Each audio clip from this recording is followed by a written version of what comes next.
जब माँ बगलामुखी के हम भी अपने यज्ञ स्थल के ऊपर जब विशेष रूप से कुछ आहुतियाँ करवाते हैं, अब जैसे बहुत सारे लोग ऐसा बोलते हैं कि भाई हम पे कोई वशीकरण कर दिया है, हम पे कोई मारण का प्रयोग कर दिया, तब से हम साल भर से परेशान हैं या 2 साल से परेशान हैं, बच्ची की शादी नहीं हो रही है, व्यापार नहीं चल रहा, दुकान नहीं चल रही, या ऐसा ऐसा कुछ समस्याएं आ रही हैं स्वास्थ्य संबंधी आदि इत्यादि।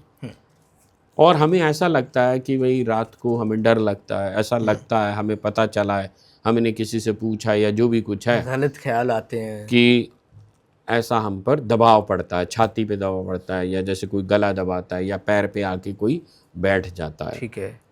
तो ये सारी जो अविचारिक क्रियाएं हैं, कृत्याएं हैं, इनको जो काटने के लिए जब हम जिन मंत्रों के माध्यम से पीली साबुत हल्दी की आहुति माई को अर्पित करते हैं, तो वो तुरंत कटना शुरू हो जाती हैं चीजें। ओके।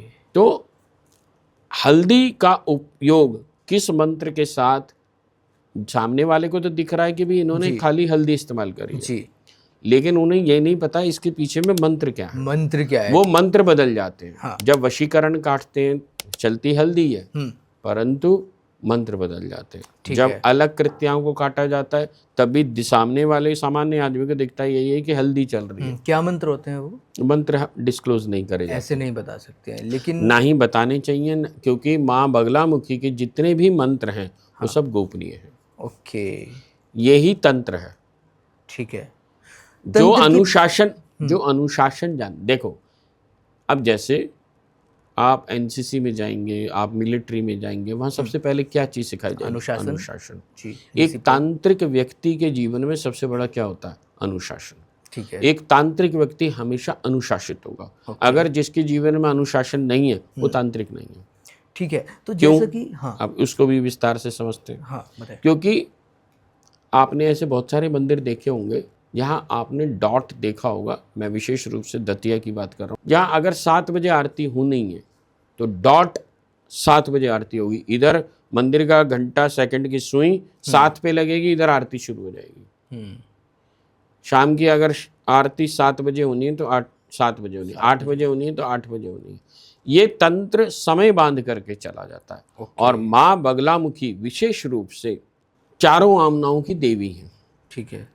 वैसे तो इनके सारे के सारे मंत्र षडामनाओं के मिलते हैं, 6 के 6 आमनाएं विशेष रूप से, परंतु उसमें से भी 4 आमनाओं के तो बहुत महत्वपूर्ण मंत्र मिलते हैं। ये आमनाएं क्या हैं प्लीज? आमनाएं यानी दिशाएं। ठीक है। ऊर्ध्व आमना, दक्षिण आमना, उत्तर आमना, इस प्रकार से। ठीक है। जो मोक्ष की देने वाली शक्ति है, जो मोक्ष को प्रदान करने की जो शक्ति है, वो भगवान शिव के पास है, माँ काली के पास है, माँ पराभट्टारिका राजराजेश्वरी बगलामुखी के पास है, या ललिता त्रिपुर सुंदरी के पास है। ठीक है। मोक्ष हर एक को आसानी से नहीं प्राप्त होता। और उनके मंत्र भी अलग होते हैं। ओके। एकाक्षरी मंत्र है, चतुराक्षरी मंत्र है ना, ऐसी खड़गमाला है, ऐसे ही बगलाष्टोत्तर शतनाम वगैरह हैं। ये कौन सी आमनाओं में कब करा जाएगा, ये जो देने वाला व्यक्ति है उसको इसकी जानकारी होनी चाहिए। ओके। आप जो सामान्य देवता मिलेंगे उनमें आमनाओं का ज्ञान ही नहीं होता है, आमनाओं का सिस्टम ही नहीं होता। वहाँ से जो एक परंपरा से जो मंत्र चल रहे हैं वो ही चल रहे हैं, क्योंकि उनके ऊपर आपको बहुत बड़े बड़े शास्त्र नहीं मिलेंगे। आप उपनिषदों में जाएंगे, वेदों में जाएंगे, वहाँ वेदों में उनका कोई नाम भी नहीं मिलेगा।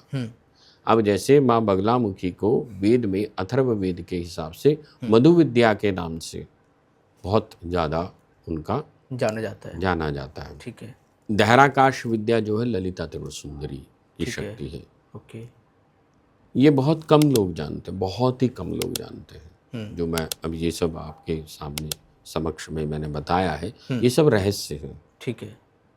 और वैसे भी दतिया से और भी बहुत सारी जगहों से छपी हुई बहुत सारी पुस्तकें हैं। ठीक है। विशेष रूप से बगलामुखी रहस्यम मेरे लिए स्वयं शास्त्र है, जो स्वामी जी महाराज दतिया के द्वारा लिखा गया है।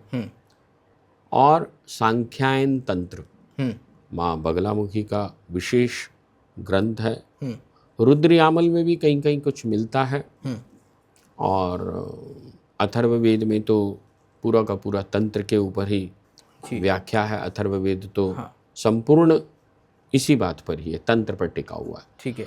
अब जब अथर्ववेद के अंदर माई की विषय में लिखा है, वहाँ पे स्पष्ट रूप से लिखा है अभिचार कर्म और कृत्याओं को काटने की जो क्षमता है, माध्यंदनी शाखा के अंदर इसमें विशेष रूप से आया है कि अथर्ववेद की माध्यंदनी शाखा में कि इस प्रकार की जो काट है, उस काट की शक्ति का नाम ही वल्गामुखी है। माँ बगलामुखी का असली नाम है वल्गामुखी। इसी तरह की और शॉर्ट क्लिप देखने के लिए चैनल को अभी सब्सक्राइब करें।